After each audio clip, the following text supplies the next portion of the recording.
जब बोले रे तमाधी ओकरा बोली तमन्ना घरी घरी जाए गोरकी से नजरिया लड़ी लड़ी जाए गोरकी से नजरिया लड़ी लड़ी जाए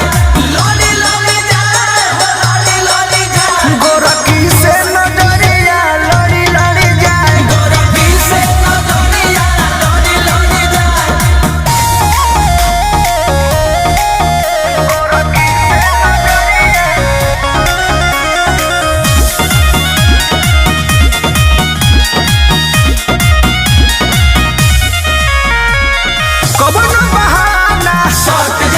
लड्डू चढ़ाई फल खाइए के मन बता ओकरा पापा के तिलक राजी